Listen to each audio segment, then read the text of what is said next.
أعوذ بالله من الشيطان الرجيم. بسم الله الرحمن الرحيم.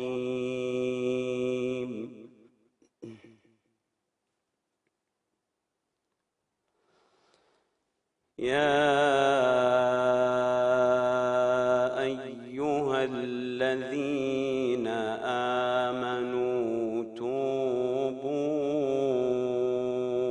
إلى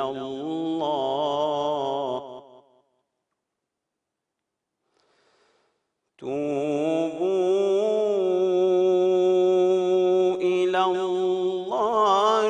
توبة نصوحا عسى ربكم أن يكفر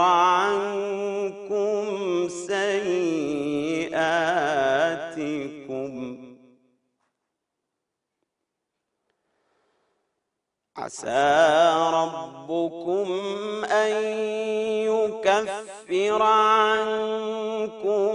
سيئاتكم ويدخلكم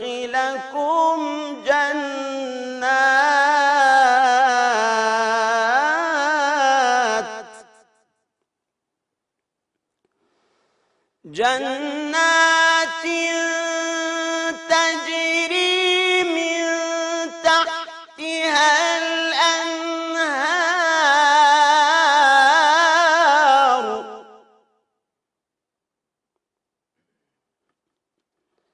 يوم لا يخزي الله النبي والذين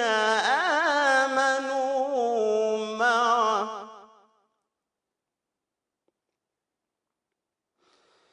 يوم لا يخزي الله النبي والذين آمنوا معه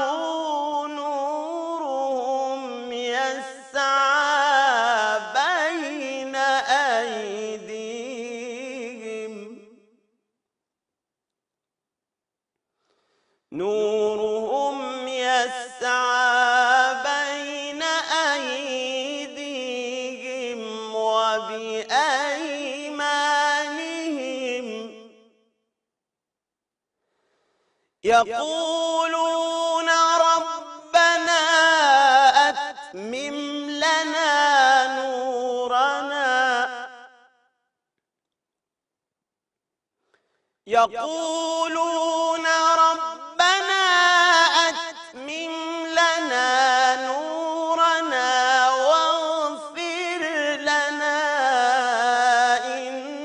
إنك على كل شيء قدير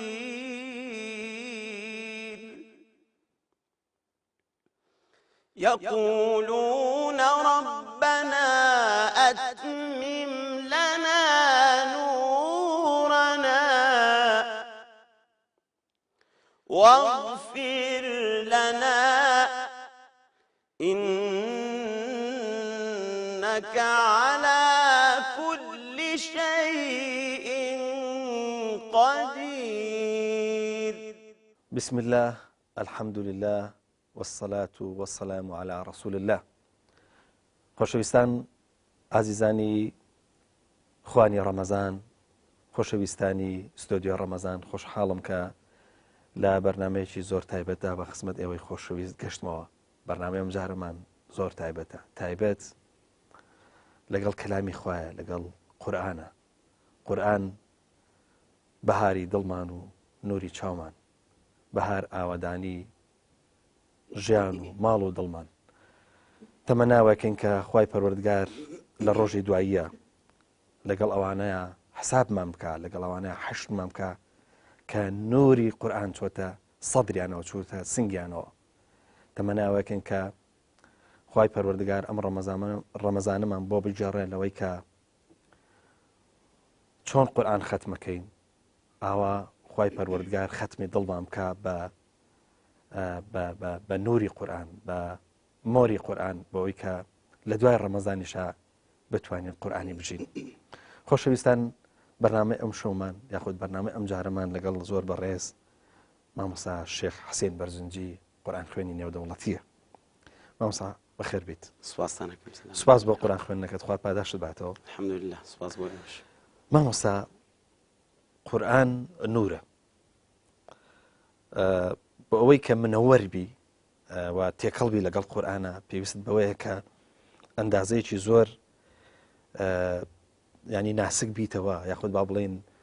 نوردار ببی، یاخود منەویر ببی بەوەی کە چۆن قورئان خوای پەروەردگار ناردوێتی بۆ سەر دڵەکان وەکو وتراوە دڵەکان نەرمەکاتەوە. قورئان خوێن چەندێک ینی پێویستی بەوەیە کە بە ئیحساسێکی زۆر ناسکەوە لەگەڵ قورئانە بژی. ئێستا ئەو جەنابەت ئەو چەند ئاەتی کە خوێندت، ینی لەگەڵ ئەوە کە هەست بە سەنجینی قورئانەکەین، هەست بە نەرمی و هەست بە ئەوە شەکەین کە قورئان بەڕاستی ینی کاریگەریی گەوری لەسەر دڵی ئینسان هەیە، لەسەر ڕۆحی ئینسان هەیە. مەبەستم ئەوەیە چۆن قورئان خوێن ئەتوانێت بە ئیحساسێکی زۆر ناسک و ڕوحانیەوە بژی، یاخود با بڵێن ڕوحانیت چەندێک پێویستە بۆ قورئان خوێن. بسم الله الرحمن الرحيم. الحمد لله والصلاة والسلام على سيدنا ومولانا رسول الله وعلى آله الأطهار وصحبه الأبرار والتابعين لهم بإحسان إلى يوم الدين. سپاسی کەناڵی ئاسمانی پەیامەکەم بۆ ئەم دەرفەت و چاوپێکەوتنە. بەڕاستی قورئانی پیرۆز وەکو وتراوە ڕەبیع القلوبە، بەهاری دڵانە. خوای گەورە ئەم نورە گەورەیە کە خۆی بە نور ناوی بردووە لە قورئانی پیرۆزدا، ئەم نورە گەورەیە کە ناردوێتی بۆ مرۆڤایەتی بە پێغەمبەردا سەڵات و سەلامی خوای لەسەر بێ، کاتێک کە گوێبیستی ئەبین هەر قارئێک هەر قورئان خوێنێک کە ئەی خوێنێ، بەڕاستی هەست بە ئیحساسێکی زۆر گەورە ئەکەی، ئەچتە عالەمێکی ڕۆحانی و مەلەکوتیەوە.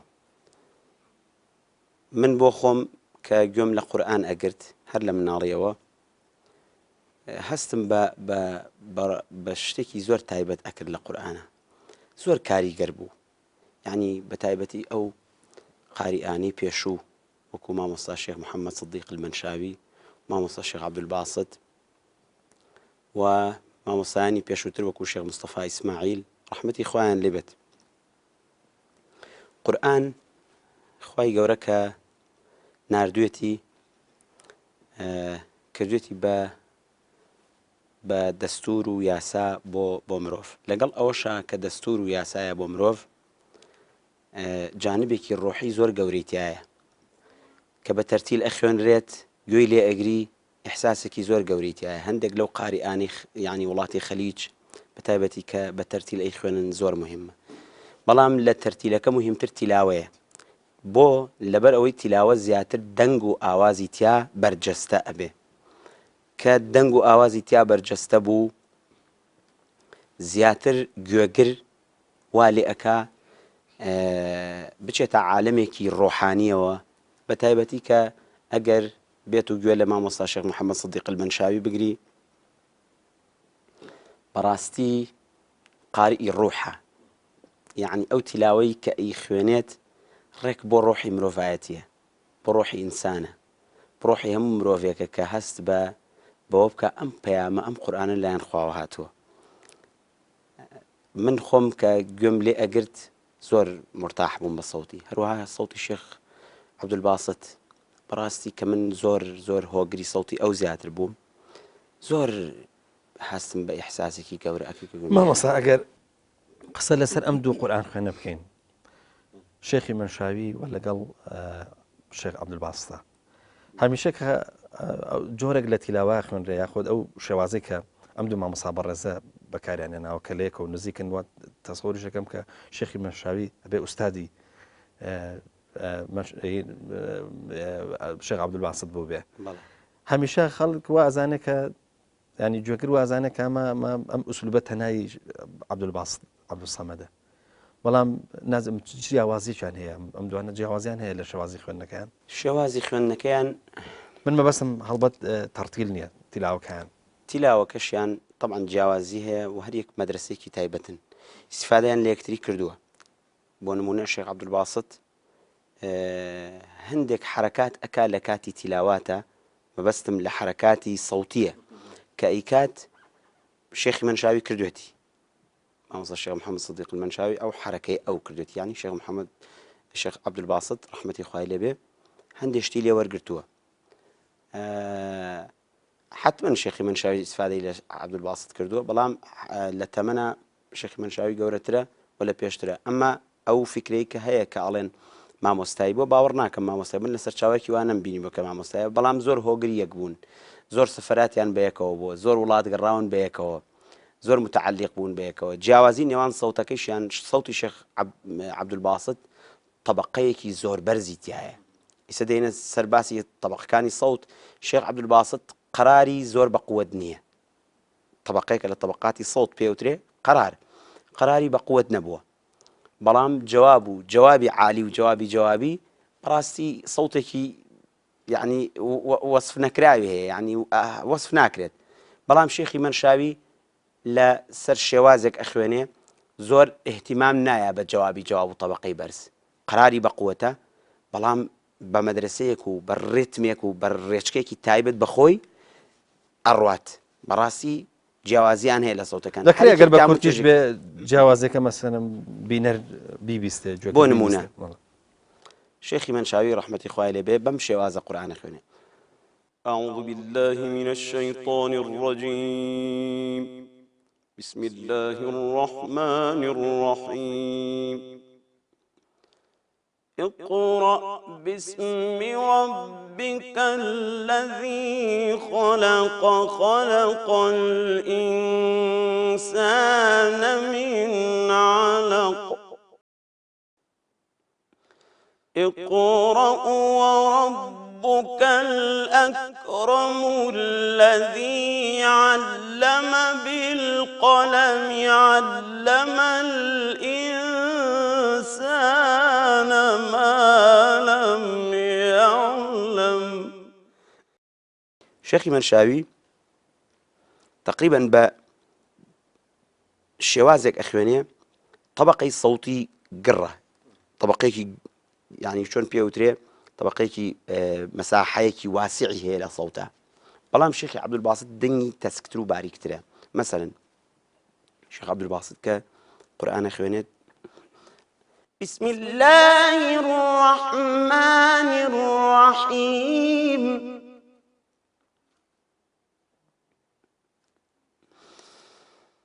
لا أقسم بهذا البلد وأنت حل بهذا البلد ووالد وما ولد لقد خلقنا الإنسان في كبد سيركي أم طبقيكي هي بطبقيكي تيشتر وتنتر وبرستر أخواني بو لبرو مساحي صوتي شيخ عبدولباسط بو طبقاتي سرو طبقاتي جواب وجوابي عالي وأوانا حتى بلي أتوانيت أخواني هیوادارم ماندوود نەکەین چەنە سیفەتی تیلاوە ئەوەیە کە ئینسان بێت زۆر لەگەڵا ماندوو ببێ مامۆستا دێمەوە سەر ئەوەی کە پرسیارێکی ترم ماوە سەبارەت بە ئەو تەوەرێکە لە ڕابردووە باسم کرد لەگەڵتا ئەویش ئەوەیە قورئان کە بەدەستیەوە گریت هەستێکی کە مشتێکی جیاوازترە لەوەی کە ئینسان لەمسیەکات یعنی هەستێکی کە قورئان زۆر جیاوازە لە هیچ کتێبێکی تر ناچێ و قورئان هەستێکی کە ینی بە فیعلی ئەو ئەمانەتەیە کە خوای پەروەردگار باسیەکە هەڵگرتنی قورئان یاخود با بڵێن ئەوەی کە قورئان خوێن دەبێ مامەڵەی لەگەڵاکە ینی قورئان خوێن ئەم ئیحساسەی هەیە لە سەرەتایە کە هەست دەکات لەگەڵ شتێکی زۆر جیاوازتر مامەڵاکە لەگەڵ هەموو ئەو شتانی کە وەکو مەتەریاڵ بەدەستیانەوە گرێ یاخود لەمسیانەکە ینی پێم خۆشە ئیحساسی قورئان خوێن بزانم لەگەڵ لە کاتی دەستپێکی قورئانە مامەڵ ینی قورئان خوێنێ مازانی کرد ژیانی ئەندازێکی زۆر بۆ قورئان یەکلایی کردوتەوە بەس ئەم ئیحساسەی هەیە کە قورئان شتێکی زۆر جیاوازە لەگەڵ هەموو ئەو شتانی کە لە ژیانە لەمسیانەکە دەستیان لێدایە مامەڵان لەگەڵاکە بەڕاستی مادی و معنەوی فەرقی هەیە یعنی کە تەعاملەکەی لەگەڵ قورئانە یەکسەر ئەهلی قورئان هەستەکە کە ئەمە کەلامی خوایە، کەلامێکی و نووسینێکی عادی نییە تەعاملی لەگەڵا ئەکات، کە ئەو قورئاناکەیتەوە ئەم کەلامە ئەخوێنیتەوە، بەڕاستی خوای گەورە خۆی وەصفی قورئانەکات، یعنی فەرمێ لا يمسه إلا المطهرون، ئەبێ پاک بێت. حتا عولەمایان هەندێک لە زانایان ڕەیان وایە کە لا يمسه إلا المطهرون نابێت بەبێ دەستنوێژ دەسی لێ بێ. یعنی بەڕاستی کتێبێکی ئەوەندە گەورەیە، چونکە کەلامی خوایە، فەرموودەی خوایە، فەرمایشتی خوایە.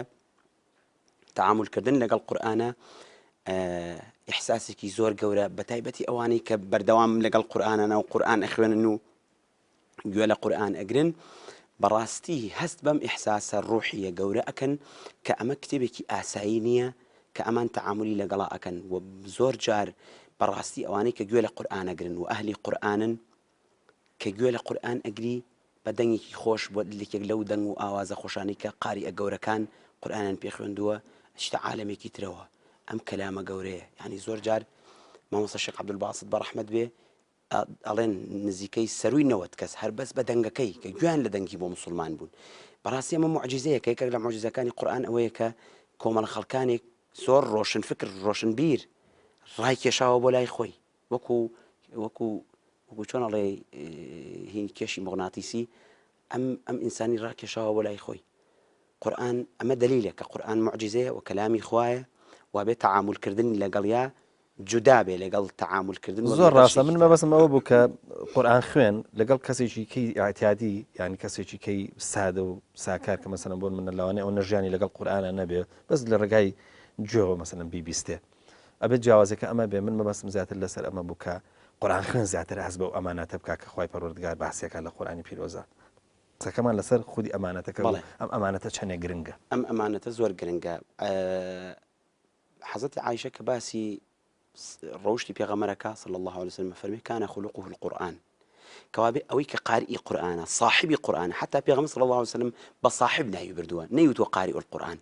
فەرمێ صاحب القورآن، یعنی ئەبێ بە ڕەفیقی قورئان، بە ڕەفیق لەگەڵیا، ئەبێ بە صەدیق، ئەبێ بە هاوڕێ. لە قیامەتە پێغەمبەر صلی الله عليه وسلم فەرمێ يقال لقارئ القرآن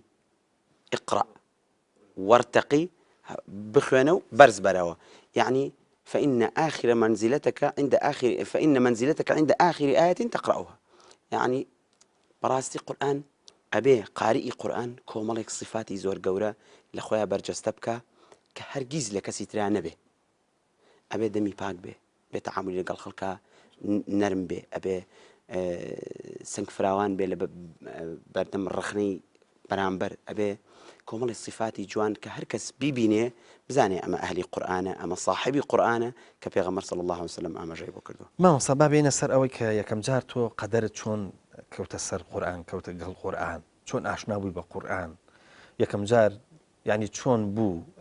ئەو چرکە ساتی یەکەم، چونکە ئەم چرکە ساتێکی زۆر گرنگە. ینی لە مەسەلەن بۆن منە تەشبینە بێ لە هونەرمەندێکە پرسیت، ینی بەهۆی مەسەلەن بۆن منە جار وایە بەهۆی حەفلەیەکەوە بووە، یا مەسەلەن بۆن منە بەهۆی داواکاریەکەەوە بووە، جار وایە لە قوتابخانەیە هەستکراوە کە دەنجی خۆشە و وەردە دوایی مەسەلەن هونەرمەندێکی لێ دەرچووە. بەڵام بۆ قورئان خوێن، ینی یەکی وەکو جەنابەت چۆن یەکەم جار قەدەرت لەگەڵ قەدەری قورئانە پێکەوە بوون، واروەها چۆن یەکەم جار چوویتە سەر ئەوەی کە قورئان بخوێنی و چۆن هەستت بە قورئان خوێندنی خۆ بە دەنگی خۆت و بە ئەو ئاوازەی کە مەسەلەن بۆن منە خۆت قورئانی پێخوێنی، یەکەم جار چۆن ئەم قەدەرت دۆزیەوە؟ لە یادمە ئێمە ئەو کات لە شاری کەلار بووین، یعنی لە تەمەنێکی ئەو تۆم نەبوو، یعنی حدودی 10 ساڵ 9 ساڵ کەمتریش هەستمە کرد، یعنی لە دەوری 5 ابتیدایی و 6 ابتیدایی بووم، 5 ابتیدایی کەمتریش. بۆ یەکەم جار گوێم لە سەوتی مامۆستا شێخ عەبدولباسط بوو بەڕەحمەت بێ، گوێم لە 2 سوورەتی بوو کە خوێندی، یەکێکیان سوورەتی تەوبە بوو، ئەجعلتم سقایەت الحاج، کە ئێستش لە گوێما ئەزرنگێتەوە بۆ یەکەم جار کە خوێندی. جاری دووەمیش سوورەی حەشر ئەخوێنێ لەگەڵ تەکویر و ئاخری سوورەتێکی ترە کە ئەمە ئەخوێنێ. بەڕاستی حەشر و تەکویرەکەی زۆر تەئسیری تێکرد. ئەمە کاتی خۆی لە شەستەکانە یا لە پەنجاکانە وازم لە کۆتایی پەنجاکانایە لە تەعزیەی دایکی مەلیکی عێراق لە تەعزیەکەی ئەوە ئەی خوێنێت دێتە بەغا لە کاڵمیە لەوێ وابزانم لە کاڵمیە لە شوێنێکە لە بەغا لەگەڵ شێخ عەبدولفەتاح الشعشاعی و شێخ ئەبولعەینەین ئەشعیشاع دێن بۆ عێراق لەوێ لەو تەعزیە قورئانە خوێنێ ئەم سوورەی حەشر و تەکویرە لەوێ ئەخوێنێ بەڕاستی وەک چۆن ئەڵێ ئاوی دڵی ئەیە ئاوی دڵی منیە کە بۆ یەکەم جار گوێم لێگرت ئیتر لە دوای ئەوەوە من لە خزمەت جەنابی باوکماکە خۆی هەم وەکو پیاوێکی ئاینی و وەکو مامۆستایەکی ئاینی و هەم وەکو قورئان خوێنێک کە خۆی زۆر دەنگی خۆش بوو و ئیسش لە ژیانە ماوەت خوای گەورەی شەڵاتە منی درێژکە لە خزمەت ئەویشا زۆر گوێم گرتووە و لەگەڵ یا ڕۆیشتوم بۆ مناسەباتەکان کە قورئانی تیا خوێندووە ئەمانە کاریگەر بوون هەر بنەماڵەی ئێمە کە وەکو بنەماڵەیەکی ئاینی بوون ومان خۆمان وەکو ساداتی بەرزنجە یعنی متعلق بوون بە دینەوە و بە قورئانەوە و دایمەن کتێب و مەکتەبەمان هەبووە و ئەوانە جا لەبەر ئەمە من کە گوێبیستی شێخ عەبدولباسط بووم یەکەم تەکلیفم لە باوکم ئەوە بوو وتم ئەگەر ڕۆشتی بۆ سلێمانی ئەبێ کاسێتی شێخ عەبدولباسطم بۆ بینی باوکشم مەجموعەی کاسێتی بۆ هێنام دەستم کرد بە گوێگرتنیان یعنی ئەو کاتە من لە تەمەنی 4 ئیبتیدائیا بووم تقریبا باش لە یادم نییە کە ئیتر گوێم لێگرت لە سوورەتی تەکویر و قیصار السور والضحا و ئەوانە گوێم لێگرت ئیتر لە مزگەوتێک نزیکی ماڵمان بوو لەوێ ئەچووم تەقلیدم ئەکردەوە بەس مامۆستا بۆی بەسەریان نەڕۆی ئەو شێوازای خۆ بڵێن ئەو ئوسلوبەی کە لە سوورەی تەکویرە شێخ عەبدولباسط بەکارهێنێ نازم ئوسلوبێکی زۆر قورس نییە ینی مەسەلەن بۆن من پشت و درێژێکی زۆری ناوێ من حەزەکەم ئاوا لێرە سەرنجێکی کورتیش بێت بەڵێ پشت و درێژیەکی باشی ئەوێ تەسەورەکەم کە بە هەموو قورئان خوێنێک ئەمە نا بە هەموو قورئان خوێنێک ناخوێنێ ئەتوانێت قورئان خوێن هەیە دەنگەکە ئەهێنێ بەڵام پشۆکە نایێنێ یان پشۆکە هێنێ دەنگەکە نایێنێ یان بە شێوازێک فۆنەتیکی دەنگی نیسبەتێک نزیکە لە شێخ عەبدولباسطەوە هەیە 190 نزیکە هەیە 195 نزیکە هەیە 180 نزیکە فۆنەتیکی سەوتی لە هەموو ڕووەکانەوە لێوەی نزیکە عەبدولباسط لە تەکویری زۆر خوێندووە ئیسا زۆر کەس وا ئەزانێ عەبدولباسط هەر یەک تەکویری خوێندووە عەبدولباسط زیاد لە 10 نەوع تەکویری خوێندووە زیاد لە 10 نەوع تەکویری خوێندووە زیاد لە 8 نەوع بەس وەضحای خوێندووە بگرە زیاتریش سوورەی غاشیە سوورەی بەلەد سوورەی قیامە ئەمە هەر یەکی دەیان جار و زیاتریش هەر یەک بە شێوازێک خوێندوێتی یعنی تەکویرەکان مەسەن لە عێراق بە جۆرێک خوێندوێتی لە میسر بە جۆرێک لە سووریا بە جۆرێک تەکویری خوێندووە سوورەی ڕەحمان سوورەی مەریەم سوورەتەکانی تر هەمووی دووبارە کردوێت و هەر جارێکیش بە شێوازێک هەر جارێ بە ئاوازێک هەر جارێ بە شێوازێک ئاینی کردووە تەکویرێکی خوێندووە بە مەقامی چوارگا شڵا دێنە سەر مەقامەکان بە مەقامی چوارگا خوێندوێتی ئاوا دەست پێکە ئیذا الشەمس کوویڕەت ڕێک مەقامی چوارگایە مەبەستم چییە لەمە مامۆستا شێخ عەبدولباسط لەسەر یەک شێواز نەڕۆشتووە تەکویر پشت و درێژێکی باشی ئەوێ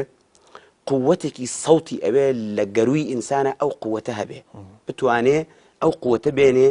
و ئەو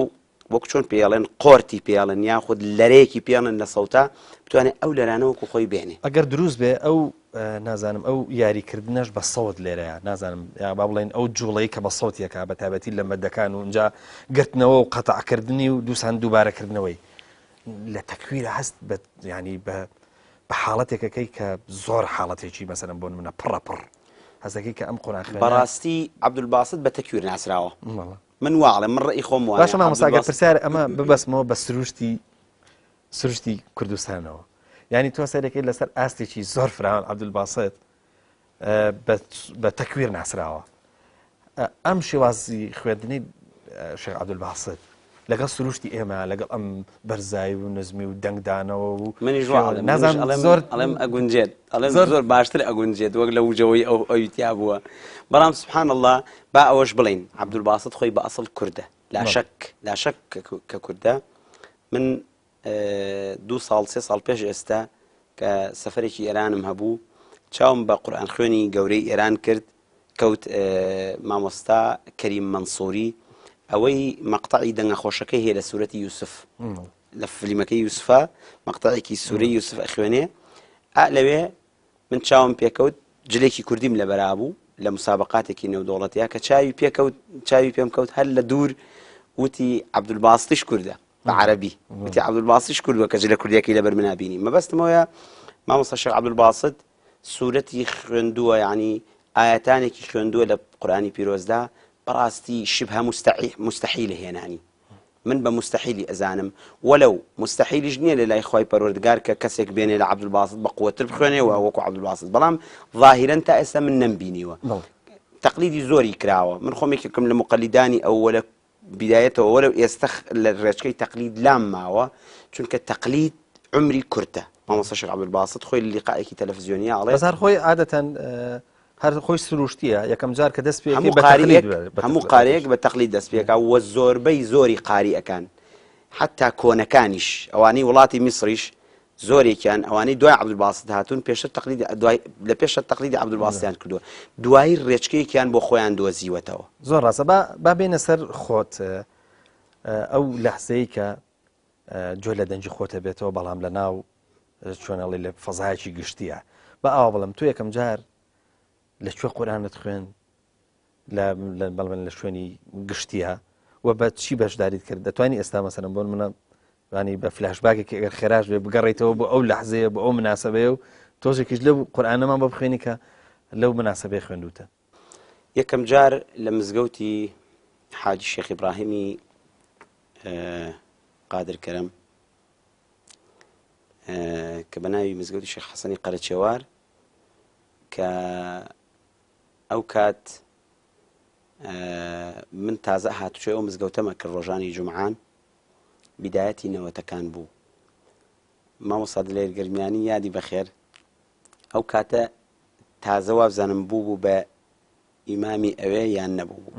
وەکو ئیمامەتی لەوێ ینی هینە کرد ئەو کاتە بەس من پێش ئەوانیش پێش ئەوەی ئەوەش بێت من لە هەشتاکانەوە قورئانم خوێندووە ینی کە هەر ئەوەنە فامم کردوێتەوە وتم لە شواری پیدایەوە قورئانم خوێندووە بەڵام ئەو زیاتر لەو لە بیدایەتی نەوەتەوە من نەوەت و یەک و ئەوانەوە من دەرکەوتم لەوێ کە قورئانم خوێند مامۆستا سادقێکی لێ بوو یادی بەخێر بێ تەقلیدی عەبدولباسیتی ئەکرد زۆر تەشجیعی کردم سوورەی وەضحام خوێن لەکەیە لە ڕۆژی جومعە کە پێش ئەوەی ئیمام بێت قەدرێک ئاەت چەند ئاەتێک لە قورئانی پیرۆزە خوێنرێت سوورەی وەضحام خوێن بە شێوازی عەبدولباسیت زۆریان پێخۆش بوو زۆر تەشجیعیان کردم هەرچەند ئەترسام ئەلەرزیم کە ئەم خوێند تووشی حاڵەتێکی ناتەبیعی بوو بەڵام ئیتر وردە وردە ئینسان ڕووی ئەکرێتەوە بەمەسمەوە بوو ئەگەر بە یادی ئەو کاتەش بێ دەکرێت ضحامانی شڵا بە بخوێنیت أعوذ بالله من الشيطان الرجيم بسم الله الرحمن الرحيم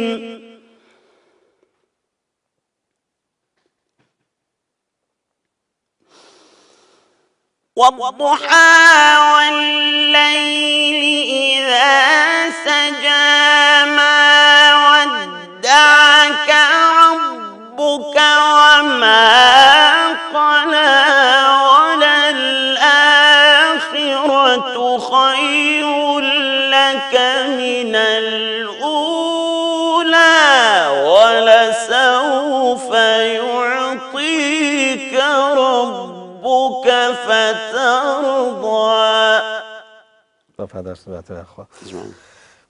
ما مستقبل سعرك أويا بۆ تەرتیل دێ بەم شێوەزە فراوانە چۆنەڵ ئاستی قورئان خوێندن من باسی کوردستانەکەین بەو ئاستە گەورە ئاستی مەسەلەن بۆن منە کوردستان داپۆشێت کە بە زۆری ئەوانەی کە ئێمە جۆمان لەیابێ قورئان بە تەرتیلە خوێنن بەڵام تیلاوە زۆر لاوازە ئەگەر دروست بێ وا بڵێم ینی دەڵێ ئینقلابێک لە تیلاوە کراوە ئەمە بۆ چێگەڕێتەوە الحەمدولله ئێستا تیلاوە زۆر لەم لەقاکە قسە بۆ جەنابتەکەم سەر ئاستی کوردستان بەعام ئەڵێم هەر چوار پارچەکەی کوردستان الحەمدولله لە بەرەوەیەکی باشە خصوصەن کوردستانی خۆمان و هەولێر و سلێمانی بە تایبەت قاریئی زۆر باشمان بۆ پەیا بووە و الحەمدولله لە برەوایە تەرتیل هەموو کەسێک کە توانێ بیخوێنێ بەس تیلاوە نە تیلاوە یەکەم مقامی ئەوێ دوم قوتی سەوتی ئەوێ لەبەرەوە هەموو کەس بە تەرتیل ئەوێرێ بەس بە تیلاوە ناوێرێ چونکە تیلاوە بەڕاستی مەدرسەیەکی خۆیە هەیە بە تایبەت مەدارسی میسری جودایە لەگەڵ مەدارسی عێراقیە چونکە ئەوە شەکەم بە پرسیارێک بەسەنم بۆ منە بۆ شێوازی عێراقی ینی هەر وردەوردە لە جانەڵایە لە مردن هەیە بەڕاستی شێوازی عێراقی شێوازێکی زۆر زۆر عجایبە بەڕەحمەت بێ حافظ خەلیل ئیسماعیل داڕێژەری مقاماتی عێراقی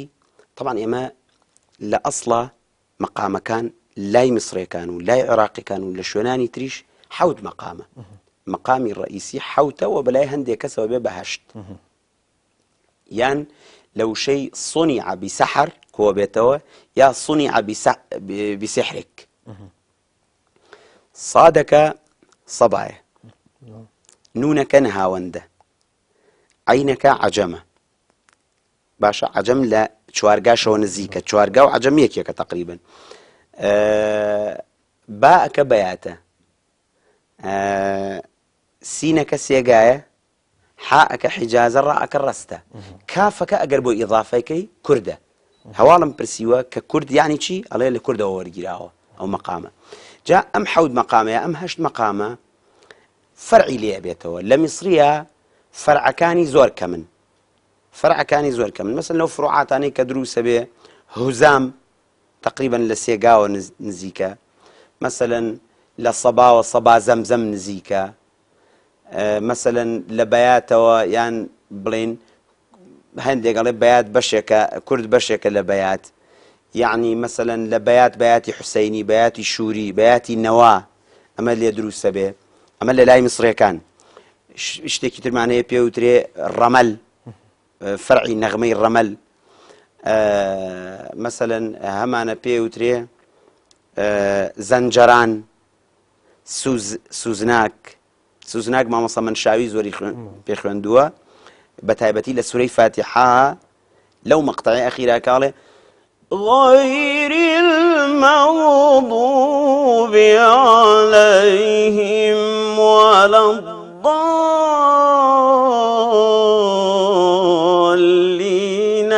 ألف لام ميم ئەمە ئەم حرەکاتە ئەمە پێوترێت سوزناک لە چی دەرەچێت لە ڕەست لە مەقامی ڕەست بەڵام مەقامی عێراقی ئەم فەرعەی کە لێ ئەبێتەوە لەم حەوتە ئەچێتە 63 بەشەوە یعنی هەتا 63 فەرع ئەڕوا مەسەلەن لە عێراقیە حەدیدیمان هەیە مەنسووریمان هەیە جەمالمان هەیە خەنەباتمان هەیە مەقامە کوردیەکان وەکو نیوە شەو وەکوم هەندێ مەقاماتی تر مەسەلەن مەقاماتمان زۆر بۆ دروستە بێت ببوورە مامۆستا کاتەکەم ڕەنگە زۆری نەمابێ هیوادارم ئەو چەند پرسیارێکە هەمە بتوانم لێتی بکەم بەڵام ئەڵێن مەقامی عێراقی کاریگەری دووشتی لەسرە دوو ڕووداوی گەورە هیچیان بریتە لە ڕووداوی هۆلاکۆ چونکەم حوزن لە مەقاماتی عێراقیە مازانین زۆر دوو ڕووداوەکەی حسێنی کوڕی عەلی ڕەحمەتی خوای لێبێ ئەڵێن ئەم دوو ڕووداوە وای کردووە حوزن زۆر بێ لە چۆنە لە مەقامی عێراقیە لە شێوازی خوێندنی عێراقیە ئەگەر بچی بەرەو جنوب کۆمەڵە مەقامیان هەیە حەزینیە بەسەن بۆ نمونە سەبا الرحمن علم القرآن خلق الإنسان علمه البيان مثلا لا بياتيش يعني حزني تاعي كأخوان ري بياتيش حزني تاعي كأخوان ري بۆ نمونە کە بيات أخواني أعوذ بالله من الشيطان الرجيم الرحمن علم القرآن خلق الإنسان علمه البيان لا إما زۆر گرنگی بە بەیات دەدرێ یاخود با بڵێم خەڵکی ئەمە زۆر بە بەیات دەست پێ نازانم هەر عەرزی برای خۆم بکەم بەیات لە هەموو مسابقات و پێش بڕکێنێ و دەوڵەکەتیەکانە کە لە ئاستی جیهان ئەکرێ وەکو ئێران، مالیزیا، وڵاتانی تورکیا کە ئەم مسابقاتانە ساڵانە ئەکرێ شەرتەکانیان ئەوەیە زۆربەیان وان بە بەیات دەست پێ بکاوە بە بەیات تەواو ببێ. يعني سيركي أبي بداية مثلا أعوذ بالله من الشيطان الرجيم بسم الله الرحمن الرحيم إن للمتقين مفازا. أما بداية بياته بقفر الشيكا بس ما جورك نية لقراريش يعني عرضكم أما قراره دعاء شتى الجواب بشتى جواب بلام شيء شردني هلا بياتك أم سي طبقة يبخونه أبي بشتى لمقام كان يتريشه بونمونه أم بياته أبي قفرك بو قفرك بو يبتواني انتقالك بو مقامي كتير حدائق وأعنابا يسمنا ما قفركم وكواعب أترابا زانت شون أتوانا بتشم بوراستك وكأسا دهاقا أما هاتم بوراست ستوانا مقامي كتير بدو بينم بس هو بيوسد بالطبقية برستني ما مصلي أتوانا مثلا لا يسمعون فيها لغوا ولا كذابا بوس بون منيسة أمي بتشم بوس سيجا مثلا يعني بون هاون لا يسمعون فيها لغوا ولا كذابا أما السيجاية أما برسر بمو جزاء من ربك عطاء حسابا أو شون بو جوابي جواب نام بيته بو ديسان بو أقرب ما نوي ختمي كين مثلا جزاء من ربك عطاء حسابا. دەست خۆش مامۆستا. با بزانین مامۆستا حسێن بەرزنجی بە چەند شێواز لە با بڵێن لە لەحنەکان لە ئاوازەکان قورئان خوێنێت. سوپاس بۆ خوا ئێمە کە دوای ئەوەی ئاشنای ئەم مەقامات و لەحنەکان بووین من تا ئێستش دوعای خێر بۆ مامۆستا شێخ عەبدولباست دەکەم کە ئەو بوو بە سەبەبی ئەوەی کە من قورئان فێر ببم و حبم بچێتە سەر قورئان بەو دەنگە خۆشەی کە خوای گەورە پێی بەخشی بوو ئینشاء الله خوای گەورەی خاتە میزانی حەسەناتیەوە. دوای ئەوە من کە بەشداری مسابقاتم کردووە لە مەحافلی دەولیە الحەمدولیللا ئێمە لە مەحافلی دەولی زۆرە بەشداریمان کردووە چاومان کرایەوە فێری مەقامات بووین توانیمان لە ڕێچکەی مامۆستا شێخ عەبدولباست دەرچین مەسەلەن شێوازێک بۆ خۆمان بگرینە بەر الحەمدولیللا شێوازی خۆمان یعنی ئیسیفادە هەیە ئیسیفادەمان کردووە لەم قاری و لەو قاری تۆزە بۆی شێوازێک بۆ خۆمان دەرکەوێت شێوازێک ئەکرێت سەوتمان بچێتەوە سەر یەکێک بەڵام طبق الأصل و تەقلیدی صرف نە. یعنی ئێستا کرێ بڵێن مامۆستا شێخ حوسێن شێوازێکی تایبەت بەخۆی هەیە لە قورئان. تەمام ئەوەی کە ئێمە ئێڵێن زیاتر لە تیلاوەیە. لە تیلاوەیە بەڵێ. نازانم پێم خۆشە ئەگەر جۆمان لێبێ بە چەند ئاەتێک. أعوذ بالله من الشيطان الرجيم بسم الله الرحمن الرحيم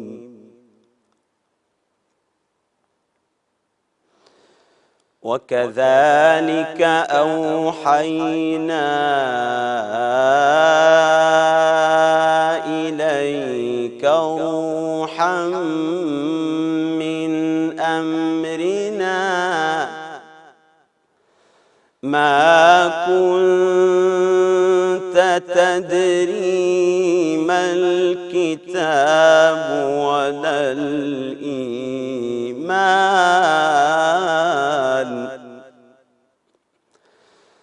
ما كنت تدري ما الكتاب ولا الإيمان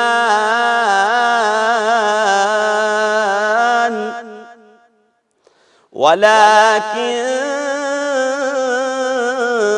جعلناه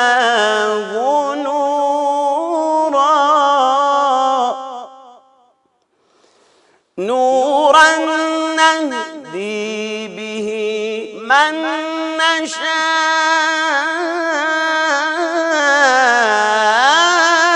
من عبادنا وإنك لتهدي إلى صراط مستقيم صراط الله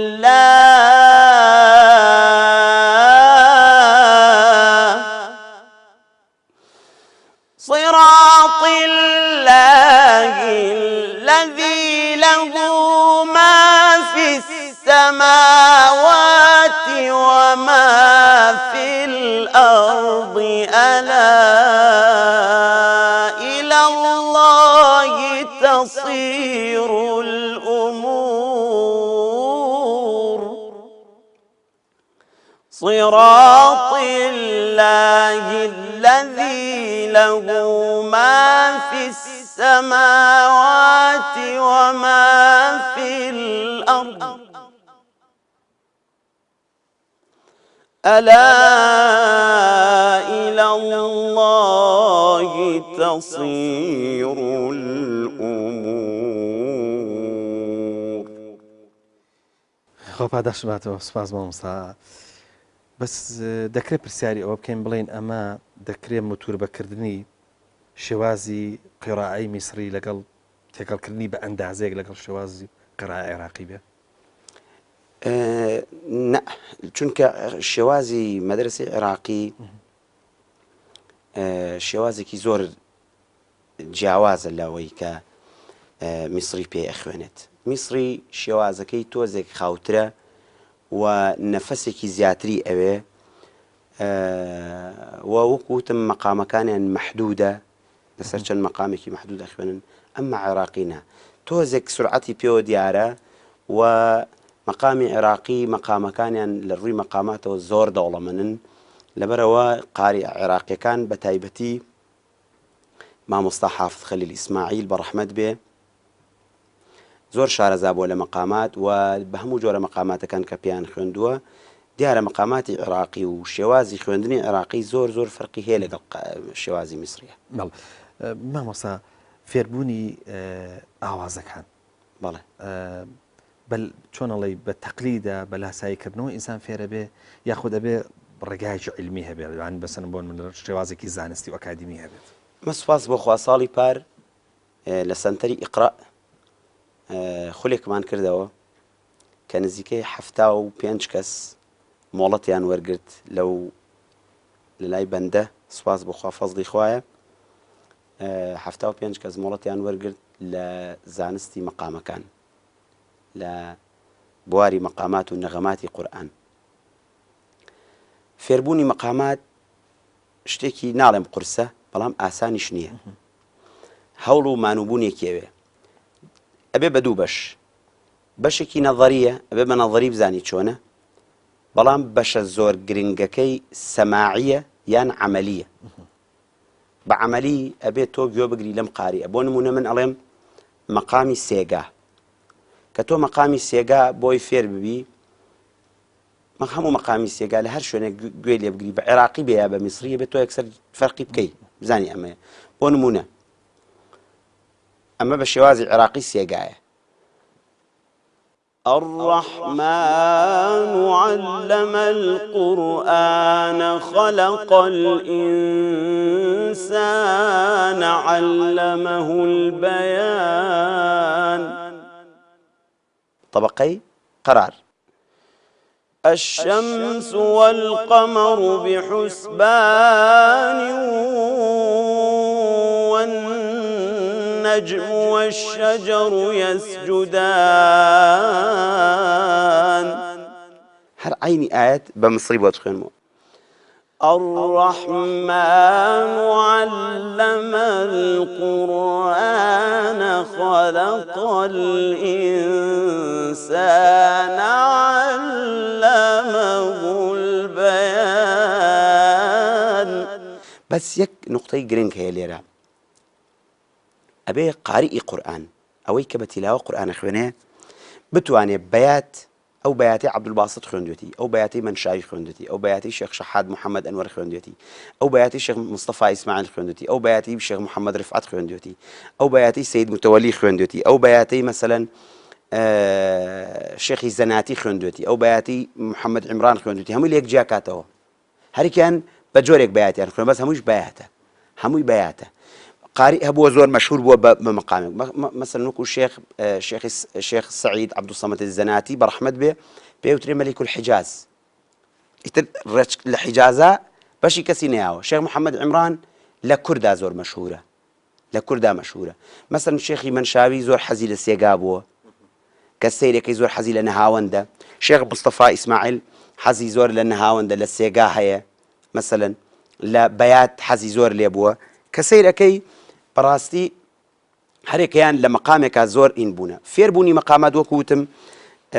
بيوستكا للاي كسكي متخصصي أكاديمي دانشي وفير ببي بيد بلي چونكا تو كم مقامك فير أبي أوش فير بي أم مقامة شون دس بيكي وشون قفريكي وشون أتواني أم مقام الربط كي بمقامك يدواي خويا شون انتقالك شون كشتك ماني بيوترين نشاز كقارئ كوت نشازوا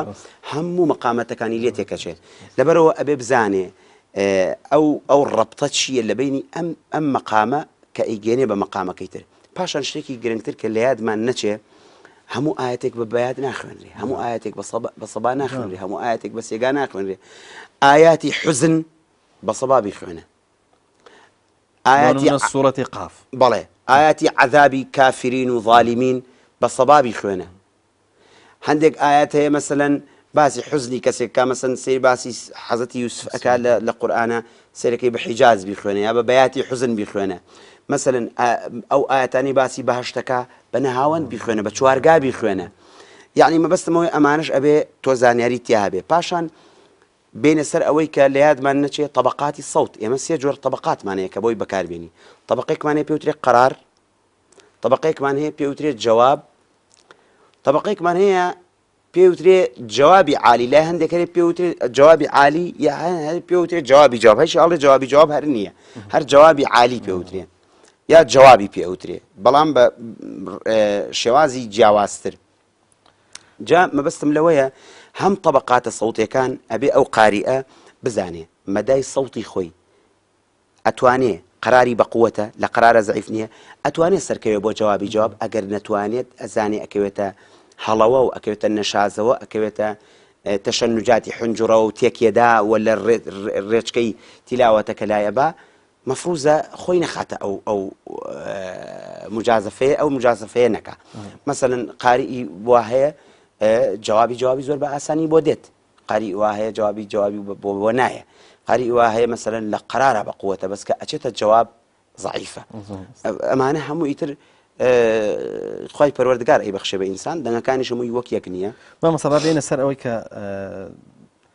جنابة بشداري چند مناسبت كردوا لروي نيو دولتية يمكن ملك چون لي شهادة وهروها چون لي بيزانيني جناب تبينين مبزين كوتا رنگا كوتا برسيار ما هو به مبزين بشداري چند مناسبت كردوا وهروها لروي نيو دولتية أو مناسبتانی که بەشداریت کردوون لە چ وڵاتێک بووە سواز بۆ خوای گەورە وەکو مسابقات من بەشداریم کردو طبعا دوو شتمان هەیە ئێمە پێوترێ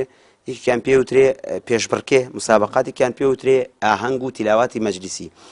ساڵی 2004 بوو یا سێ بوو من داوەتنامەیەکم لە بەغاوە بۆ هات بۆ بەشداریکردن لە پێشبڕکەیەکی سەرتاسەری لەسەر ئاستی عێراق تاکە کەسێک لە هەرێمی کوردستان ئەم داوەتنامەی بۆ هات کە من بەداخەوە نەمتوانی لەبەر زروفی ئەو کاتەی بەغاو عێراق من نەمتوانی بەشدار بم ساڵی 2006 بەشدار بووم لە عینی ئەو مسابقەی کە ساڵی وابزانام دووەمی بوو یا سێمی بوو مؤسسەی شەهید المحراب لە شاری بەسرە بەشدار بووم. دوای ساڵەکانی تر 2007 و 8 و 9 و 10 من هەر ساڵانە بەشدار بووم الحەمدولله لەو مسابقاتانە کە بەشدار بووم. ساڵی 2012 من سوپاس بۆ خوا وەکو کەسێک کە لە هەموو هەرێمی کوردستانە وەکو دادوەرێکی ڕەسمی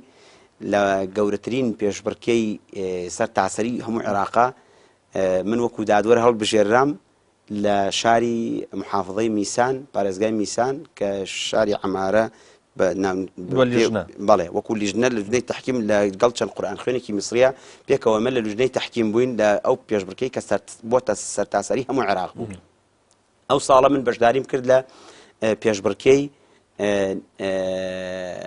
کەناڵی سەحەر کە بۆ هەر چوار پارچەکەی هەرێمی کوردستانە من پلەی دووەمم تیا بەدەستێنا.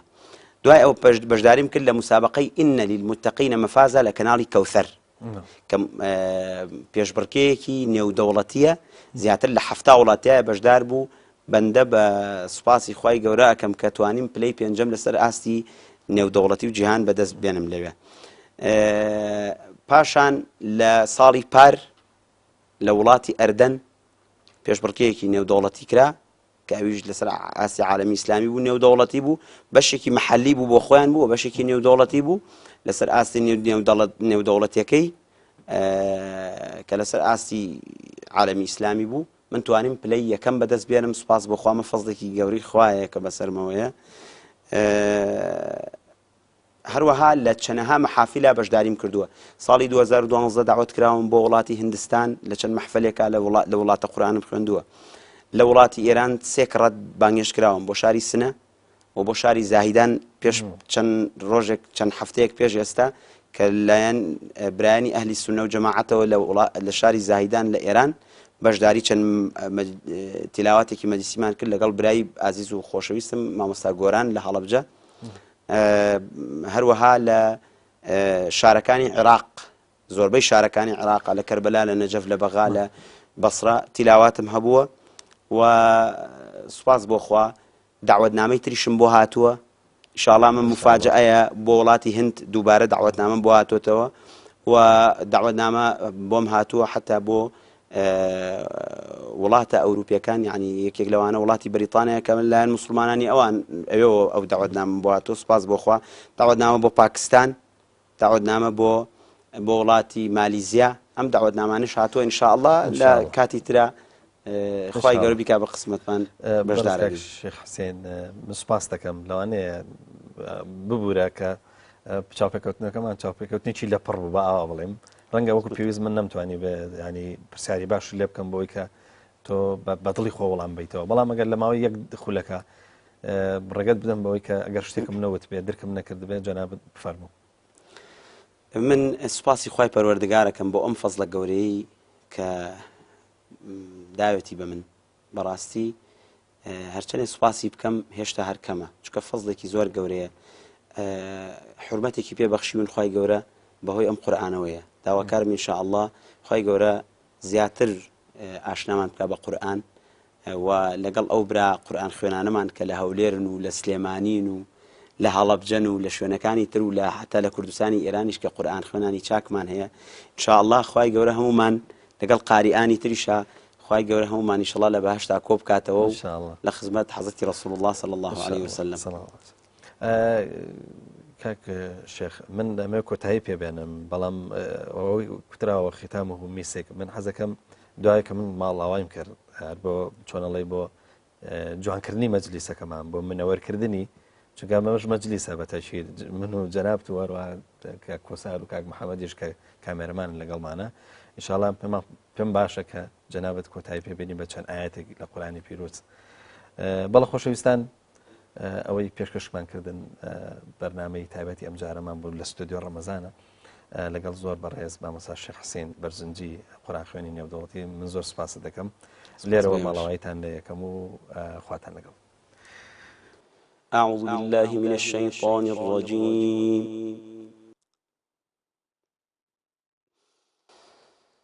رب المشرقين ورب المغربين فبأي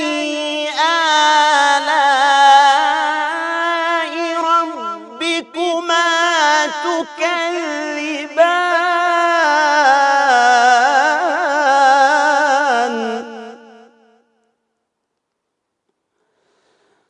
مرج البحرين يلتقيان بينهما برزخ لا يبغيان